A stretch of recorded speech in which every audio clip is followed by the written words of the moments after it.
Hello દોસ્તો, તો આજે આપણે બનાવીશું ડુંગળી અને સેવાનું શાકની રેસીપી.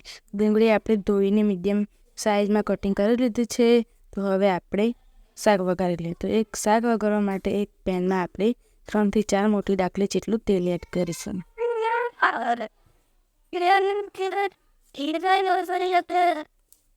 અને આપણું તેલ થોડું હવે આપણે ગરમ થવા દઈશું.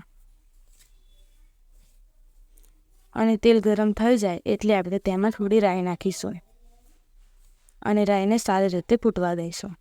તો આપણી રાઈ સારી રીતે ફૂટી જાય છે, તમે જોઈ શકો છો. તો હવે આપણે તેમાં થોડી હિંગ નાખીશું અને હવે આપણે તેમાં કટિંગ કરેલી બધી જ ડુંગળીને એડ કરી દઈશું. બધી ડુંગળી મેં એડ કરી દીધી છે. તો હવે આપણે એમાં લસણ અને ધાણા જીરુંની પેસ્ટ એડ કરીશું અને બધી જ વસ્તુઓને આપણે સારી રીતે મિક્સ કરી લઈશું. તો બધી વસ્તુ આપણે સારી રીતે મિક્સ થઈ ગઈ છે. તો થોડી વાર માટે આપણે તેને સોતે કરી લઈશું ઢાંકીમાં. તો 3 થી 4 મિનિટ થઈ ગઈ છે અને આપણી ડુંગળી થોડી સોફ્ટ થઈ ગઈ છે, તમે જોઈ શકો છો. અને તેમાંથી તેલ પણ છૂટું પડી ગયું છે. તો હવે આપણે તેમાં મસાલા કરી લઈશું.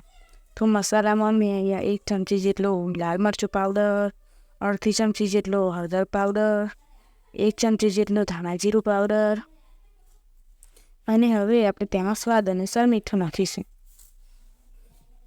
અને આ બધા જ મસાલાને આપણે સારી રીતે મિક્સ કરી લઈશું.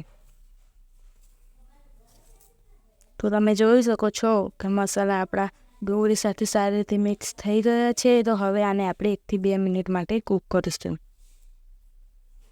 તો 1 થી 2 મિનિટ થઈ ગઈ છે અને આપણી ડુંગળીના શાકમાંથી તેલ છૂટું પડી ગયું છે, તમે જોઈ શકો છો. અને થોડી સોફ્ટ પણ સરસ કૂક થઈ ગઈ છે.